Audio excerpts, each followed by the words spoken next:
여러분을 주님의 이름으로 사랑합니다.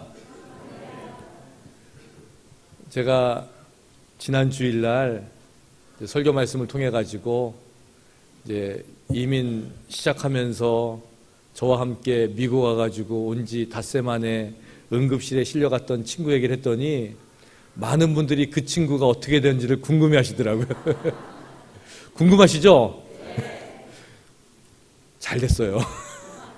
결국은 이제 영어 공부 열심히 해가지고 커뮤니티 칼리지 갔다가 또 어떤 주립대학에 본토에 와가지고 졸업하고 또 좋은 또 배우자 만나가지고 결혼하고 또 자기 또 살 수 있는 기반을 마련한 것 같아가지고 감사를 드리는데, 제가 그러면서 생각을 해보니까 내 주위에 있는 사람이 오랫동안 잊혀져 있었지만 그 사람을 생각할 때에 이 사람이 그냥 나름대로 잘 사는 걸 보니까 제 마음이 어때요? 좋죠. 이런 거구나. 내 주위에 있는 사람이 잘 되는 걸 보면은 내 마음이 좋은 거예요. 왜냐하면 내가 사랑하니까.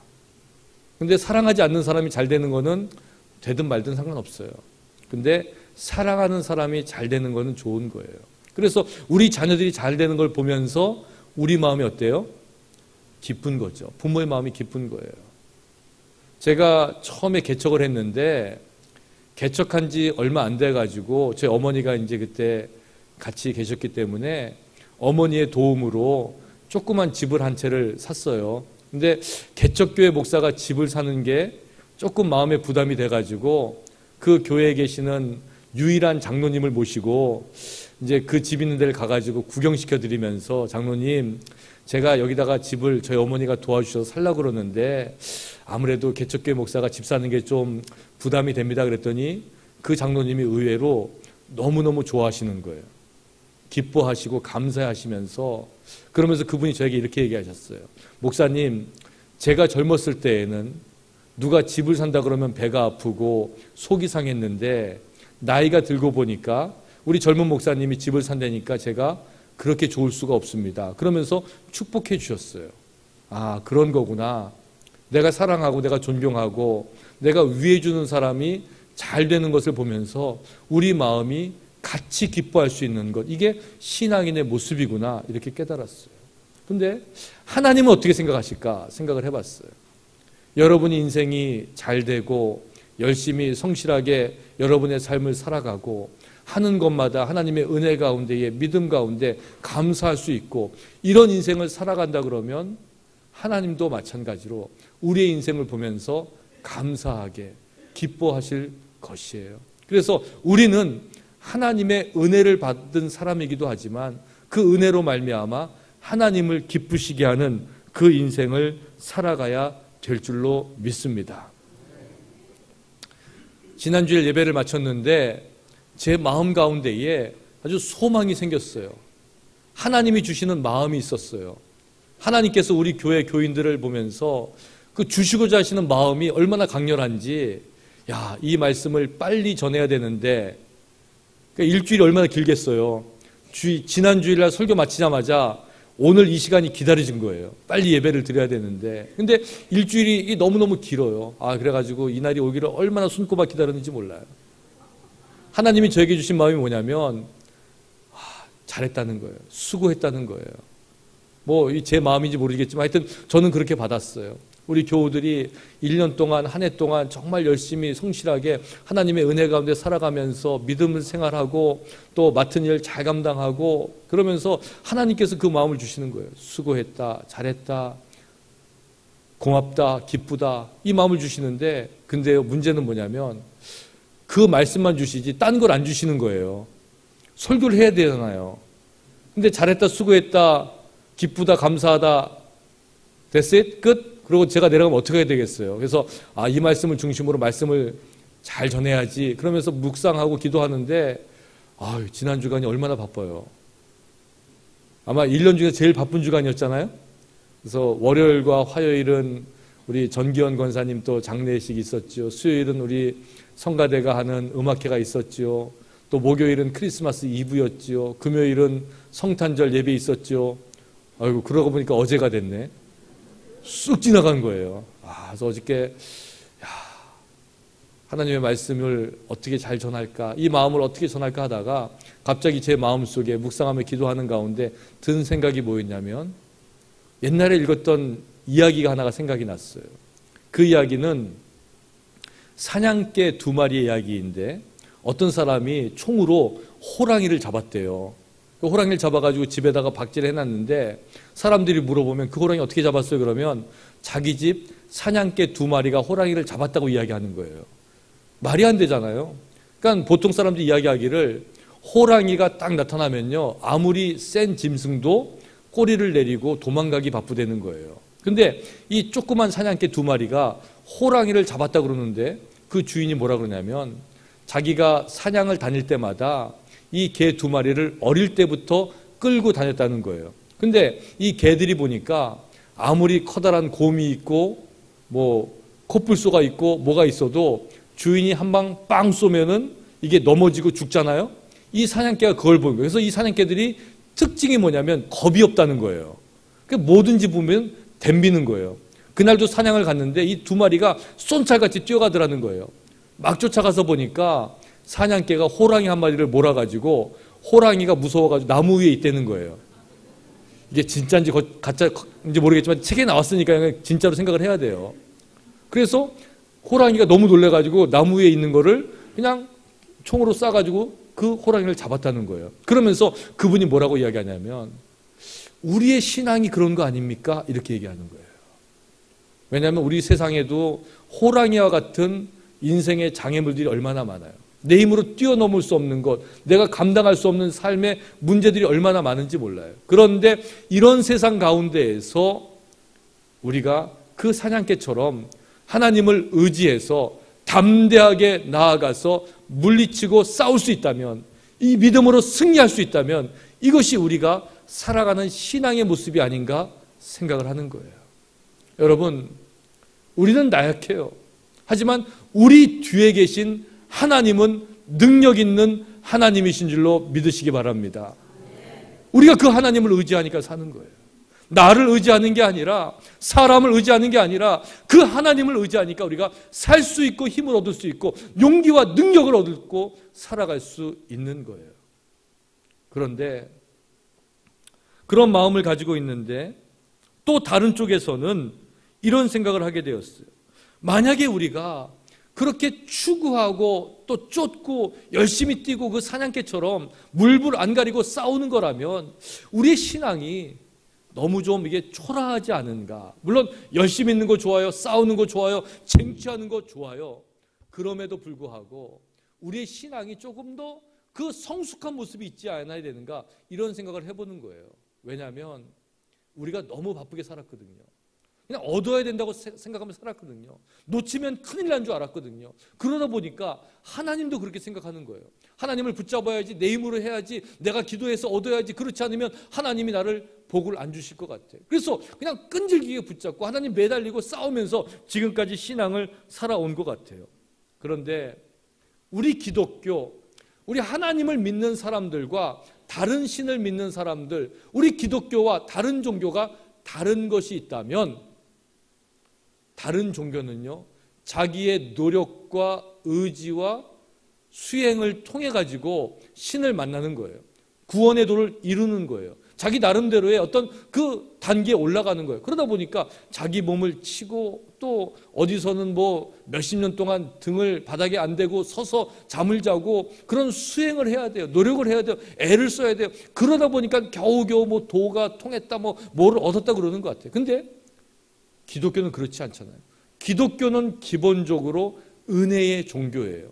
그 말은 뭐냐면 내 노력이나 내 의지가 아니라 하나님이 부어주시는 그 은혜를 통해서 내가 하나님을 만나고 구원을 얻게 되는 거예요.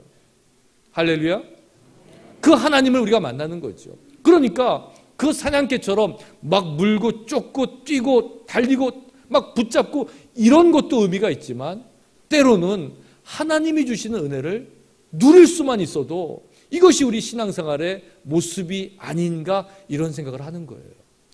그러는데 그런 생각을 한 분이 계시더라고요.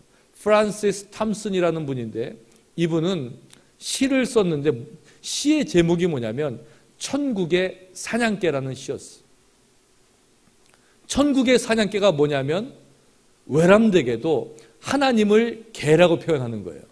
그것도 한 번 물면 놓치지 않는 그 하운드, 그레이 하운드라고 있죠. 그 날렵한 사냥개. 한 번 목표를 정해가지고 쫓아가면 쏜살같이 뛰어가서 꽉 붙잡고 놓치지 않는 그 하운드와 같은 분이 하나님이시다, 이렇게 이야기를 해요. 그분의 말에 의하면 하나님이 나를 붙잡지 않았다면, 하나님이 나를 쫓아오지 않았다면 내 인생은 쓰레기와 같을 것이다, 이렇게 이야기를 하는 거예요. 그러고 보니까 맞는 것 같아요. 왜? 하나님이 나를 쫓아오신 거예요. 하나님이 나를 건져주신 거예요. 하나님이 나를 사랑하신 거예요. 그러니까 내가 은혜를 얻고 구원을 얻었다고 할 수 있는 거죠. 그래서 예수님께서 성경에서 뭐라고 말씀하시냐면 너희가 나를 택한 것이 아니요 내가 너희를 택하여 세웠나니 이는 너희로 가서 열매를 맺게 하고 또 너희 열매가 항상 있게 하여 내 이름으로 아버지께 무엇을 구하든지 다 받게 하려 함이라. 우리는 내가 추구해서 내가 달려가서 얻어야지만 된다고 생각했는데 너희가 나를 택한 것이 아니요 내가 너희를 택하여 세웠다고 하나님께서 말씀해 주고 계시는 거예요. 여러분, 전도가 어렵다 그러잖아요.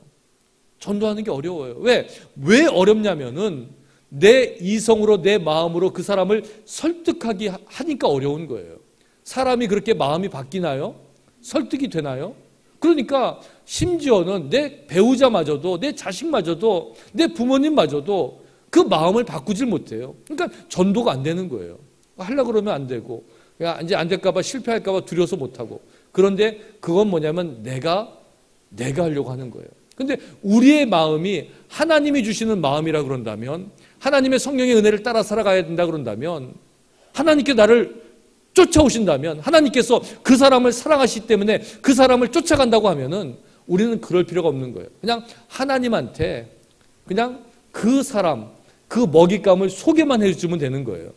그래서 가서 그냥 예수 믿으세요, 교회 한번 와보세요, 이 말 한마디만 해도요 그 나머지는 누가 하시냐면 성령께서 하시는 거예요. 왜? 성령께서 그 사람을 사랑하고 성령께서 그 사람을 향해서 자기의 아들 예수 그리스도를 이 땅에 보내주셔서 구원하시고자 하시는 열심을 가지고 그 먹잇감을 가지고 쫓아가는 사냥개와 같은 마음으로 그 사람을 향해서 나아가고 있기 때문에 그래요. 믿음의 사람이 된다는 것은 사냥 목표를 가지고 끈질기게 추격하는 사냥개처럼 내가 하나님을 끈질게 붙잡고 물고 늘어지는 것이 아니라 그 하나님 앞에 나를 내어 맡기는 것이. 때로는 우리가 아무것도 아닌 것 같고 별로 할 수 있는 게 없는 것 같아요. 하지만 하나님 앞에 내어 맡길 때에 그 다음부터는 하나님께서 나의 삶을 들어서 역사하시고 그 사람의 삶을 들어서 역사하시고 우리 모두의 삶을 들어서 역사하게 되는 거예요. 그래서 신앙이라는 것은 이런 경험을 하는 거예요. 내가 추구해서 얻는 경험이 아니라 내가 한 것은 없지만 하나님이 주시는 것으로 누리는 경험. 그래서 우리 신앙은 체험의 신앙이라고 이야기하는 거예요. 아는 것도 아니고요, 얻어낸 것도 아니고요, 투쟁하는 것도 아니에요. 그죠? 하나님이 부어주시는 것, 이것을 누리는 것이 우리의 신앙의 모습이에요. 그런 신앙의 모습을 가진 사람들은요 마음이 너그럽지요. 애쓰지 않아도 돼요. 왜? 하나님이 주시니까, 하나님이 하실 것이니까. 그래서 그 신앙을 가진 사람들은 그 하나님을 바라보는 은혜를 누리며 살아가는 거예요. 여러분, 그 은혜를 누리시는 여러분들 되시길 주님의 이름으로 축원합니다. 기독교의 유명한 저술가인 또 영성가였던 헨리 나우엔이라는 유명한 분이 계시죠. 탕자의 귀향이라는 책에서 이런 얘기를 해요. 이상하게 들릴지 모르지만 내가 하나님을 발견하길 원하는 만큼, 아니 그 이상이겠지만 적어도 그만큼은 주님도 나를 찾고 싶어 하십니다. 이렇게 얘기를 해요. 내가 하나님을 찾기 원하는 것만큼 그 이상으로 하나님은 우리를 찾기 원하고 계시다는 거예요. 어거스틴은 이렇게 표현합니다. 당신은 하나님께서 이 세상에 사랑할 사람이 당신 한 사람밖에 없는 듯이 사랑하신다는 사실을 알고 계십니까? 이렇게 물어봐요. 세상에 사람들이 많이 있는 것 같지만 아니 세상의 사람이 다 없어진다고 해도 단지 한 사람, 당신만을 하나님께서 사랑하시기 위해서 기다리고 찾고 준비하고 맞아주시는 그 마음을 가지고 계시다는 거예요. 이게 하나님의 마음이라는 거예요. 여러분은 그래서 너무너무 소중한 사람이에요. 하나님이 그토록 사랑하는 사람이에요. 우리 옆에 계신 분들 그렇게 한번 인사해 보실까요? 당신은 소중한 사람입니다. 당신은 소중한 사람입니다. 당신은 소중한 사람입니다. 너무너무 소중하신 분이에요. 하나님의 사랑을 받고 독생자 예수 그리스도를 이 땅에 보내셔서 우리를 구원하실 만큼 단 한 사람을 위해서 생명을 내걸 만큼 우리가 소중한 사람이라는 거예요. 그런데 우리가 그것을 믿지 못하더라고요. 믿지 못하니까 자기가 굉장히 슬퍼져요. 믿지 못하니까 자신감이 없어져요. 근데 왜 믿지 못하는가 봤더니요, 우리 사랑의 한계 때문이라는 거예요. 우리는요, 사랑의 한계가 있습니다. 물론 부부 간의 사랑이 굉장히 뜨겁다 그러고 부모 자식 간의 사랑은 끝이 없다고 얘기하지만요, 들여다보면요, 사람들 사이에는요, 모든 사랑의 관계에 조건이 어느 정도 있어요. 그래서 이만큼 사랑하면 이만큼 해줘야 돼. 내가 이만큼 사랑하는데 이 조건 채워줘야 돼. 근데 그 조건이 맞지 않으면 어떻게 돼요? 아무리 불꽃 같은 사랑을 했던 부부도요, 가차없이 헤어질 수가 있어. 조건이 안 맞으니까. 또 부모 자식 간에도요, 애들이 왜 자살을 해요? 성적이 떨어지면 엄마는 내 성적을 보고 사랑했어. 성적이 떨어지니까 엄마는 나를 사랑하지 않을 거야. 이 조건을 정해놓기 때문에, 이것 때문에 조건에 맞지 않으면 나를 사랑하지 않을 것 같아가지고 다른 선택을 하게 되는 거예요. 하나님한테도 마찬가지예요. 하나님은 조건 없이 사랑하시는데 우리가 조건을 만들어요. 뭐라고 얘기해요? 나는 부족해요. 난 죄가 많아요. 하나님 바쁘실 텐데 온 세상 다 다스리려면 다른 사람도 많은데 나 같은 사람까지도 어떻게 하시려고 그래요?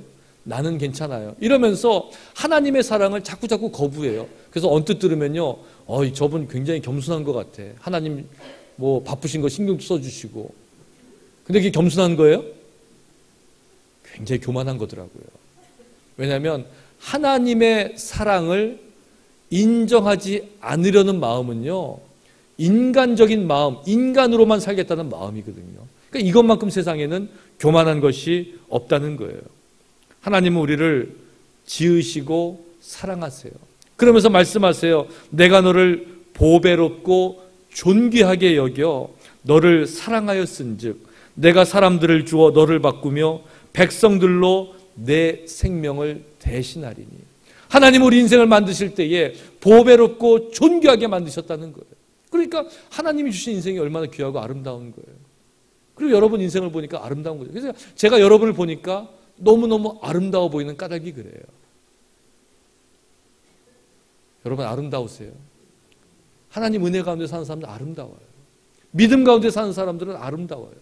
하나님의 말씀을 따라 사는 사람들은 아름다워요.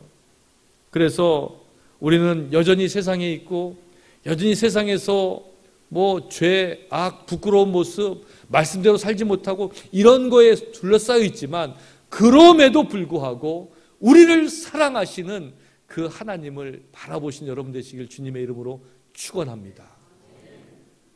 오늘이 2015년도의 마지막 주일이잖아요. 이 마지막 주일임에도 불구하고 우리를 이 자리에 부르셔서 하나님이 주시는 말씀이 그거예요. 이 한 해 동안에 돌아보니까 부끄러운 거 투성이라는 거예요. 더 못했고 불성실했고 돌아보니까 안타까운 일이고 안 좋은 일이고 또 내 부족함 때문에 하나님을 아프게 했고 관계에서 온 아픔 때문에 또 경제적인 어려움 때문에 눈물 흘리며 살았다는 거예요. 그런데도 불구하고 하나님은 여전히 우리를 사랑하신다는 그 메시지를 우리에게 주고 있는 거예요. 그래서 하나님의 사랑을 체험하는 거죠.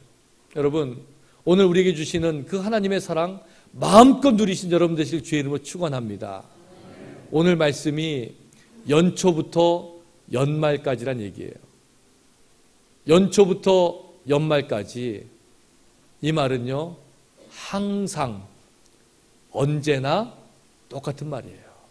항상 언제나 연초부터 연말까지 하나님이 어떻게 하신다 그래요? 오늘 말씀해 보니까 우리를 사랑하시고 우리를 돌보신다 이렇게 이야기해요. 오늘 말씀의 배경이 되고 있는 신명기는 영어로는 듀트로노미 이렇게 쓰죠. 듀트이라는 것은 이중, 다시 이런 뜻이고 남이 율법, 계명 이런 뜻이에요. 그래서 이 신명기의 뜻은 다시 읽는 율법이다. 다시 듣는 명령이다. 이게 중요하다는 거잖아요. 다시 듣는 거니까. 반복해서 우리에게 알려주는 거니까요. 신명기는 모세가 쓴 5권의 책 가운데에 하나로 마지막 책으로 나와 있어요. 또 이 신명기의 말씀은 모세가 했던 3번의 설교가 그 중심에 자리 잡고 있어요.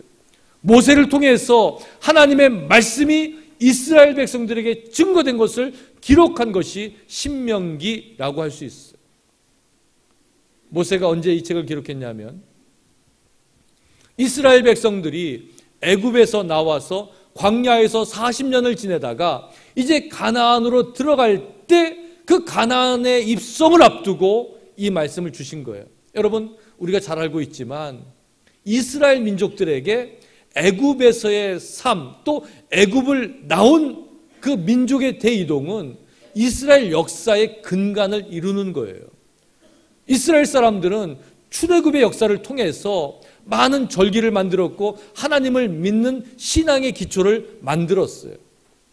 요셉을 통해서 시작된 70명의 가족 이민이 애굽에서 지나다가 400여 년이 지난 후에 이제는 애굽에서 자리 잡고 수백만 명이 살게 되었는데 요셉을 알지 못하는 왕이 나서 이스라엘 민족들을 학대하고 강제 노동을 시키니까 이들이 하나님께 부르짖을 때에 이스라엘 민족들의 부르짖음을 들으신 하나님께서 이 백성을 인도하여서 젖과 꿀이 흐르는 땅 가나안 땅으로 인도해 내시는 거예요.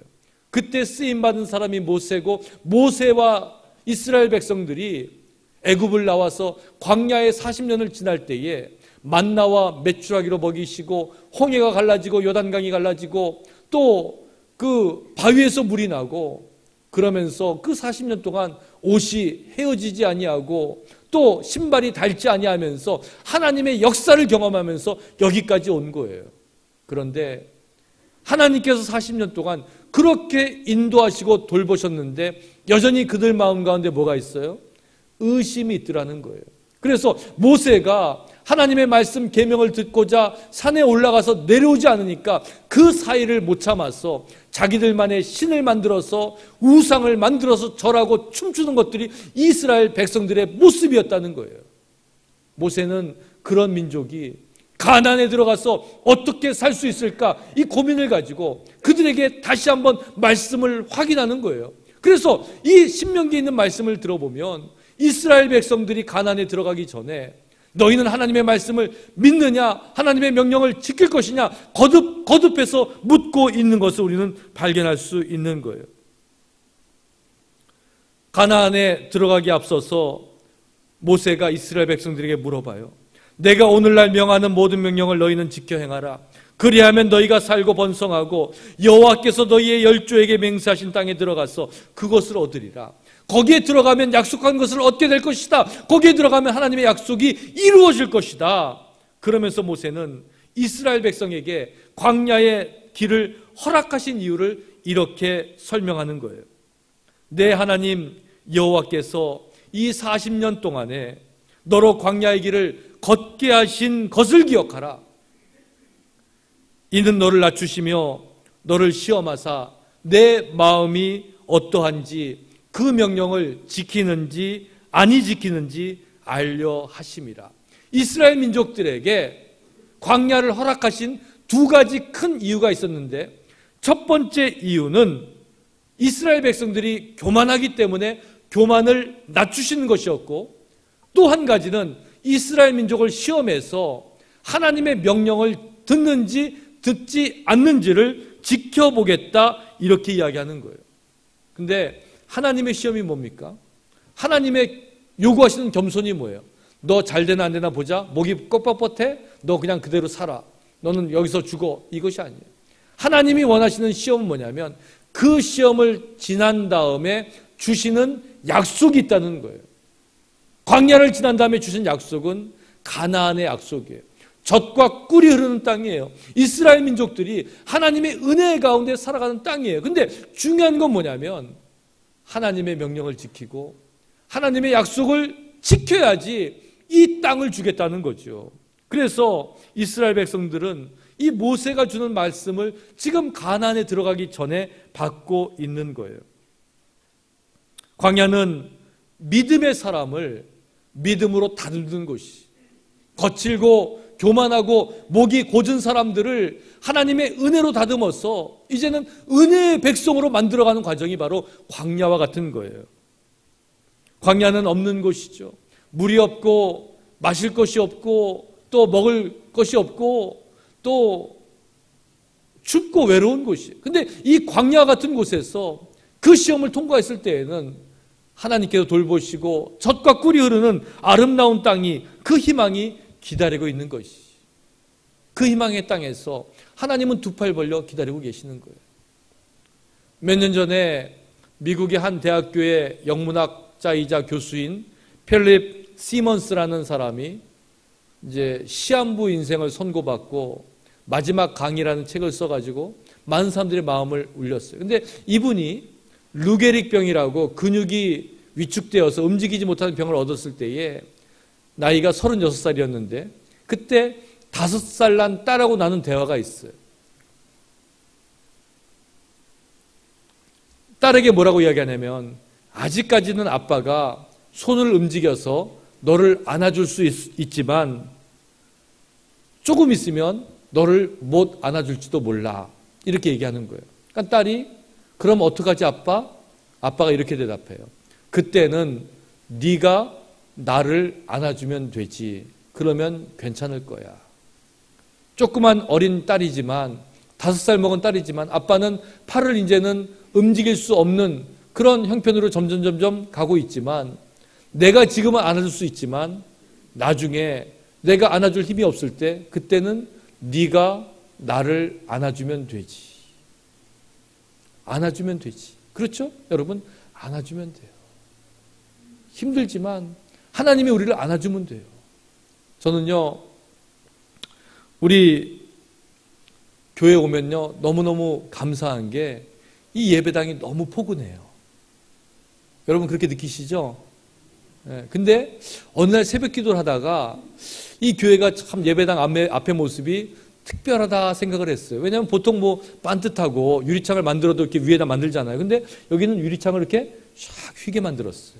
근데 어느 날 딱 보니까 십자가가 가운데 있는데 이 하나님의 얼굴이고 이 양쪽에 있는 윈도우가 하나님의 팔처럼 보이는 거예요. 뭐 건축가가 그런 의도를 지었는지 어떨지 모르겠어요. 근데 제 느낌에 그랬어요. 그래서 여기 들어올 때마다 하나님이 큰 팔을 양쪽으로 탁 벌려가지고 우리 모두를 다 안아주시는 그 마음이 들어요. 저만 들죠? 그런 마음을 먹고 예배당에 오시면요, 하나님의 품에 안기는 그 감격이 있어야 돼요. 여러분, 그 품에 안기시는 여러분 되시길 주님의 이름으로 축원합니다.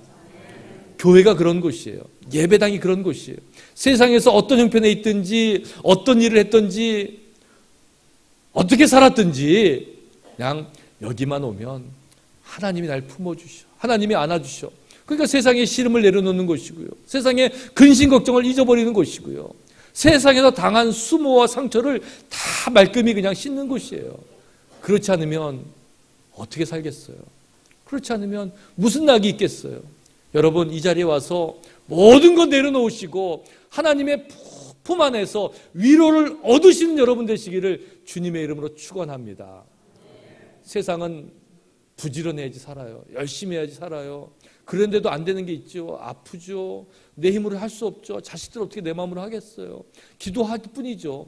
나이는 들어가죠. 내 몸은 약해지죠. 자꾸 두려움이 쌓여요. 하지만 이 품 안에서, 하나님의 품 안에서 평안을 누리시는 여러분 되시기를 간절히 축원합니다. 그것이 신앙이에요. 아무리 광야가 크더라도요, 광야 생활이 길더라도요, 하나님이 우리를 부르시고 하나님이 우리를 맞아주시고 하나님이 우리를 품어주시는 그 은혜를 누리는 거예요. 이런 고민을 하면서 이제 2015년도에 마지막 주일을 드리는데 오늘 말씀이 바로 우리에게 위로를 주는 말씀이에요. 연초부터 연말까지 내가 너를 돌보아 주겠다. 내가 너를 돌보았다, 이 말씀이에요. 우리 지난 수요일 날 저희 교회 찬양대가 하나님 앞에 큰 영광을 올려드렸어요. 제가 주보 칼럼에도 썼지만 정말 아름다운 크리스마스 음악회를 했어요. 이렇게 정말 가깝고 또 귀한 음악회를 볼 수가 없죠. 들을 수가 없죠. 근데 너무너무 귀한 음악회를 하셨어요. 제가 그때도 잠깐 말씀을 드렸지만 크리스마스 오라토리오 노엘이라는 그 노엘의 뜻이 프랑스 말로 성탄, 큰 기쁨의 좋은 소식. 근데 또 어떤 분이 그걸 만들기를 노엘을 now well, 이제는 괜찮다, 이렇게 만들었다고 해석을 했어요. 그러고 보니까 참 맞는 말 같아요. 성탄, 주님께서 오셨으니까 세상 근심과 걱정과 죄에 빠져있는 우리들 이제는 괜찮다. 큰 기쁨의 좋은 소식이 들리니까 어두운 세상 가운데 있는 우리들 이제는 괜찮다고 말씀하시는 것 같아요. 근데 이제는 괜찮아, 이 말씀을 하나님께서 우리에게 주시는 거예요. 왜? 내가 함께 하니까, 내가 너희를 지키니까 이제는 괜찮지 않겠어요? 여러분, 그 마음의 두려움을 다 내려놓으시고 하나님의 돌보심 가운데 거하시는 여러분 되시길 주님의 이름으로 간절히 축원을 드립니다. 오늘 말씀해 보니까 하나님께서 우리를 돌보신다 그랬어요. 여호와께서 우리를 돌보시는데, 여러분, 그 돌보시는 곳이 어디예요? 하나님이 돌보신다는 게 무슨 뜻이에요? 하나님이 돌보시는데 그냥 돌보시는 게 아니라 우리의 마음과 우리의 생각과 우리의 영혼을 돌보시는 거예요. 내 하나님 여호와께서 돌보아 주시는 땅이라, 이것이 우리가 들어가야 될 땅이에요. 여러분, 하나님의 돌보심은요, 처음은 우리의 마음을 돌보시는 분이에요. 그래서 세상에서 상처받은 마음, 또 세상에서 억눌린 마음, 또 세상에서 인정받지 못하는 마음, 이런 마음들이 하나님의 은혜 가운데 돌봄을 받는 거죠. 때로는 이제 마음이 아프면요, 누구에게 얘기하겠어요? 정말 마음이 아플 때는요, 부모에게도 얘기 못하는 아픔이 있어요. 자식에게도, 배우자에게도, 친구에게도 털어놓지 못할 마음의 아픔이 있을 수밖에 없어요. 누구한테 털어놔야 돼요? 하나님. 여러분, 그 하나님 앞에 여러분의 마음을 내려놓으시길 바라요. 그러면 하나님께서 여러분의 마음을 돌보아 주신다고 말씀하세요. 하나님, 우리의 마음을 돌볼 뿐 아니라 우리의 육체까지도 하나님은 돌보시는 분이세요. 왜요? 하나님 우리를 지으셨거든요. 하나님 우리를 사랑하시거든요. 그래서 하나님 우리의 육체를 돌보아 주시는 분이에요.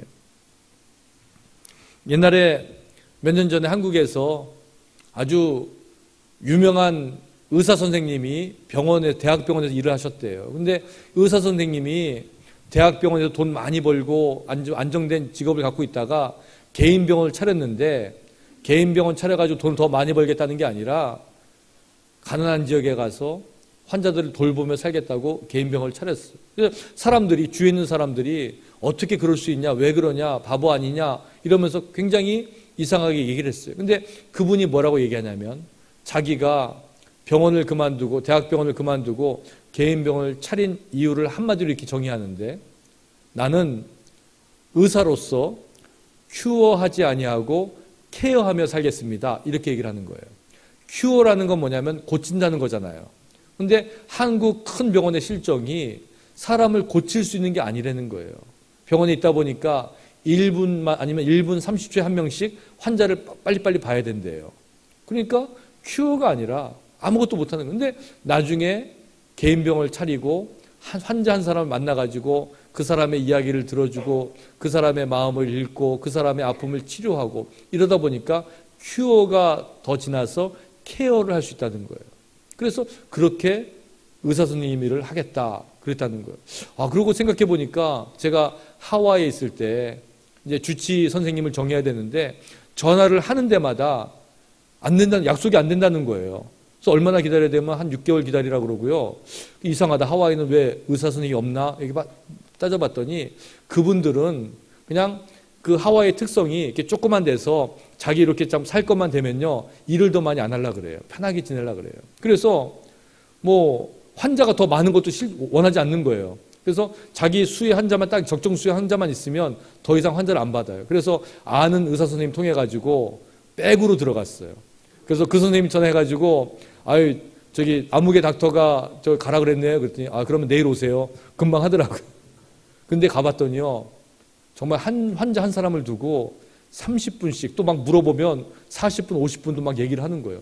야, 그래가지고 저거 어떻게 장사를 하겠나 할 정도로 뭐 의사 선생님이 바쁘잖아요. 근데 한 사람 가지고 한데 약도 잘 안 줘요. 운동하라 그러고 살 빼라 그러고 이런 얘기 해주는데, 아, 그분은 제가 생각할 때는 케어하는 분이었어요.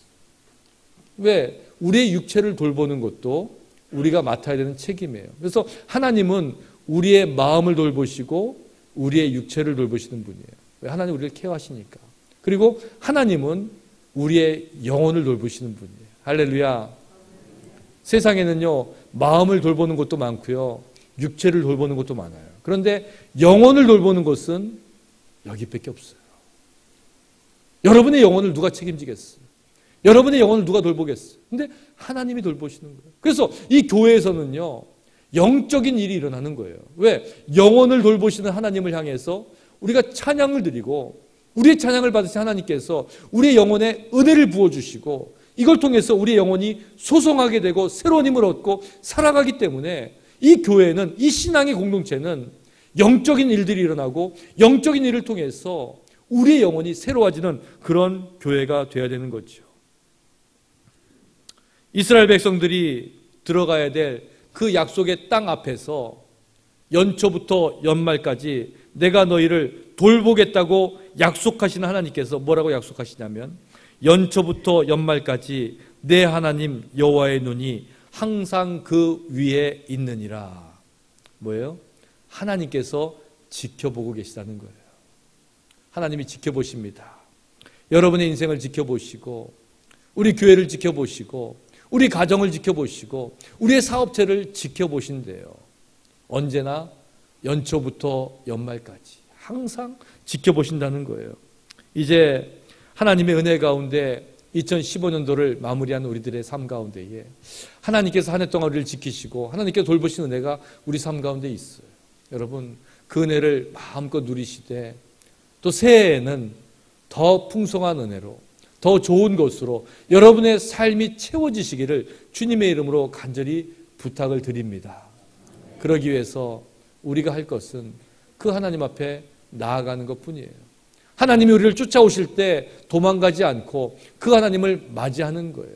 천국의 사냥개가 우리를 향해서 나아올 때에 그저 하나님 앞에 우리의 삶을 맡겨드리고 내어놓을 때, 하나님은 우리의 삶을 들어서 하나님의 계획과 하나님의 역사를 이어가시고 눈동자와 같이 우리를 지키시고 보호하시고 연초부터 연말까지 우리를 돌보시는 은혜가 올 한 해 있었던 것처럼 내년도에도 똑같은 은혜가 여러분의 삶을 가득 채우게 되시기를 주님의 이름으로 간절히 축원합니다.